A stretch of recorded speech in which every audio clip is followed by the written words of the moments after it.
Hello students, geography with Vikas Pareek channel में आपका हार्दिक स्वागत है। आज हम पढ़ेंगे भूगोल का एक विशेष टॉपिक, प्राथमिक व्यवसाय। तो आइए शुरू करते हैं। प्राथमिक व्यवसाय, जिसकी सबसे पहले परिभाषा देखी जाए तो प्राथमिक व्यवसाय में उन कार्यों को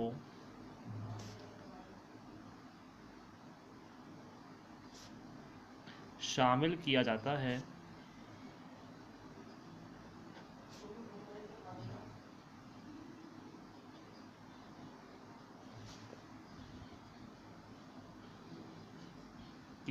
है जो सीधे ही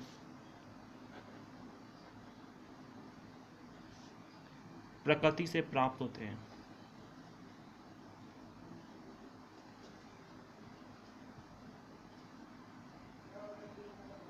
जो सीधे ही प्रकृति से प्राप्त होते हैं। आप देख सकते हैं परिभाषा को, प्राथमिक व्यवसाय में उन कार्यों को, यहाँ जो जोर दिया जा रहा है, बल दिया जा रहा है, वो कार्यों पर दिया जा रहा है। उन कार्यों को शामिल किया जाता है जो सीधे ही प्रकृति से प्राप्त होते हैं, जैसे आखेट अर्थात शिकार। प्रकृति के द्वारा पशु उपलब्ध कराए गए और मानव के द्वारा उनका शिकार कर लिया गया, यानी जुड़ा हुआ है ये प्रत्यक्ष रूप से प्रकृति से।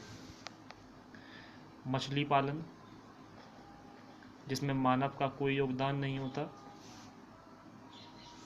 पशुचारण, यानी पशुओं को चराना, ये भी प्रकृति से प्राप्त है सीधे ही। और कृषि,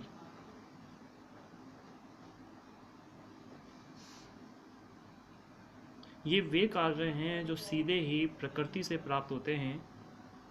इसलिए ऐसे कार्यों को, ऐसे व्यवसायों को प्राथमिक व्यवसाय की श्रेणी में रखा गया है। तो आप परिभाषा को एक बार पुनः समझ सकते हैं। प्राथमिक व्यवसाय में उन कार्यों को शामिल किया जाता है जो सीधे ही प्रकृति से प्राप्त होते हैं, जैसे आखेट है, मछली पालन है, पशुचारण है, कृषि है, और भी कई हैं। ये मुख्य थे। हम बात करते हैं इसी क्रम में। सबसे पहला टॉपिक हमारा कृषि। प्राचीन समय में मानव जब असभ्यता का शिकार था, उसे सभ्यता का ज्ञान नहीं था, तब वह अपना पेट भरने के लिए आखेट किया करता था, पशुओं को चराता था, घुमंतु जीवन जीता था और अपना जीवन यापन करता था। लेकिन जब मानव में सभ्यता का विकास हुआ तो उसने एक नया कदम अपने विकास की तरफ आगे बढ़ाया, और वो था कृषि करना। ये कृषि वर्तमान में कई स्वरूपों में की जाती है, लेकिन प्राचीन समय में यह कृषि मुख्यतः स्थानांतरित कृषि के रूप में ही की जाती थी। स्थानांतरित कृषि नाम के अनुसार ही स्थान बदल बदल कर की जाने वाली कृषि। स्थानांतरित कृषि यह कृषि का सबसे प्राचीन स्वरूप है। मैंने बताया था आपको कि मानव में जब सभ्यता का विकास हुआ तो उसने कृषि करना प्रारंभ किया, और सर्वप्रथम उसने स्थानांतरित कृषि को अपनाया। ये कृषि का सबसे प्राचीन रूप है। इसमें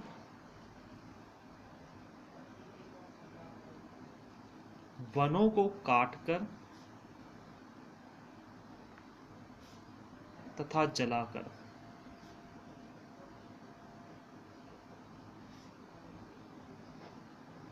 भूमि को साफ किया जाता है।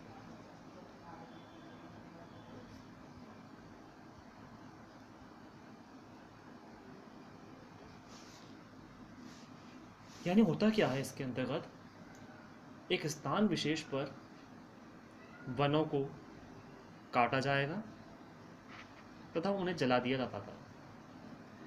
जलाने के बाद उन वृक्षों की राख को पूरी भूमि पर बिखेर दिया जाता था, जिससे भूमि उपजाऊ होती थी। उसके पश्चात उस भूमि पर खेती की जाती थी। 2 या 3 वर्षों तक लगातार कृषि करने के पश्चात जब वह राख अनुपजाऊ होने लगती थी तो उस भूमि को छोड़कर किसी अन्य स्थान पर चले जाते थे, यानी स्थान परिवर्तित कर दिया जाता था और किसी नवीन स्थान पर जाकर पुनः यही प्रक्रिया अपनाई जाती थी। इसी कृषि को स्थानांतरित कृषि नाम दिया गया था। यानी आप समझ सकते हैं, एक स्थान विशेष के जंगलों को काटकर तथा जलाकर उनकी राख में खेती की जाती थी। जब ये राख अनुपजाऊ हो जाती थी तो किसी नवीन स्थान पर जाकर उन्हें इसी प्रक्रिया को अपनाया जाता था। ऐसी कृषि को स्थानांतरित कृषि नाम दिया जाता है। हम चलते हैं इसी के आगे क्रम में। तो इसमें वनों को काटकर और जलाकर भूमि को साफ किया जाता है। आप देख भी सकते हैं सामने 2-3 वर्षों तक कृषि करने के पश्चात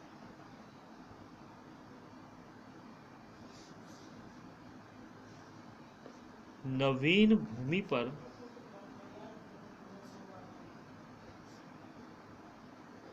यही प्रक्रिया अपनाई जाती है।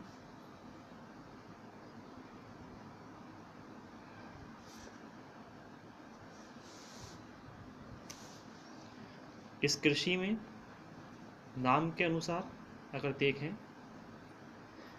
इस कृषि में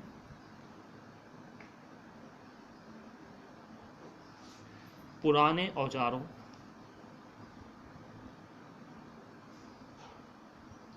जैसे लकड़ी,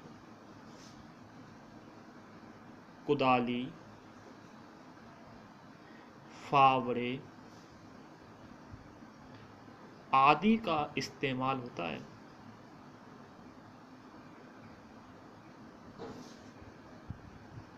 स्वाभाविक सी बात है, जब प्राचीन समय में इस कृषि को किया जाता था तो उस समय आधुनिक उपकरण मौजूद नहीं थे। ऐसे में कृषि के प्राचीन उपकरणों की सहायता से ही इस कृषि को किया जाता था।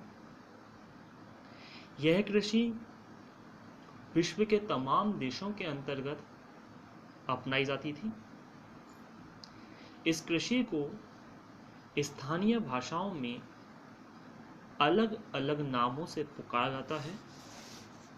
जैसे इस कृषि को भारत के पूर्वोत्तर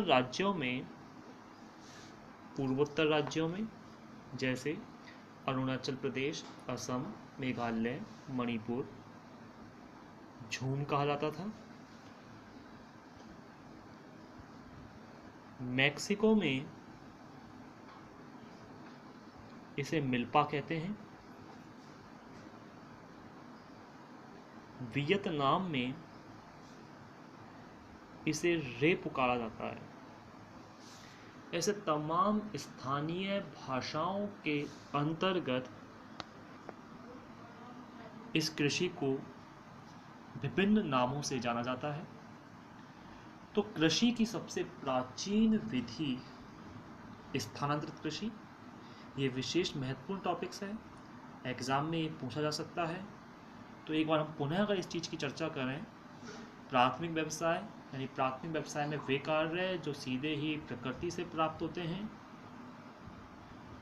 उसके अलावा इस व्यवसायों में कृषि को शामिल किया जाता है और कृषि का सबसे पहला प्रकार आता है स्थानांतरित कृषि, यानी स्थान बदल बदल कर की जाने वाली कृषि स्थानांतरित कृषि कहलाती है। बात करें कृषि का दूसरा प्रकार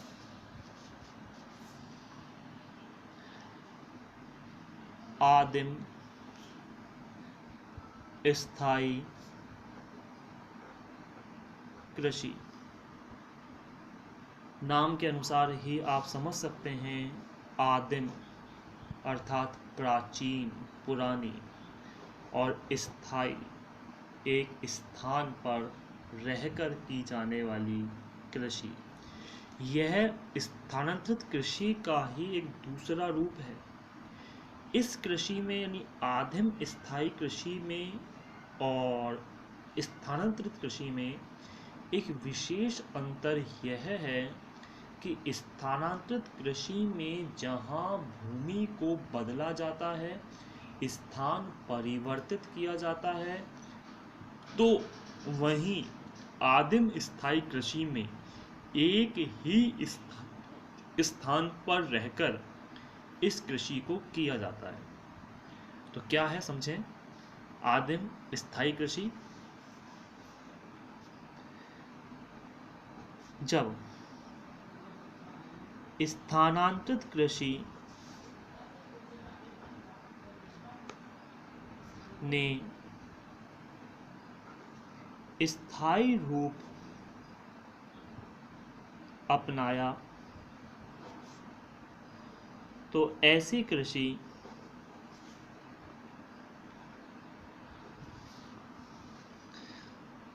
आदिम स्थायी कृषि कहलाई।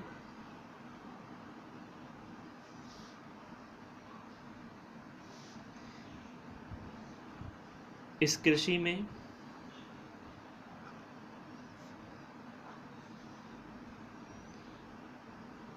भूमि की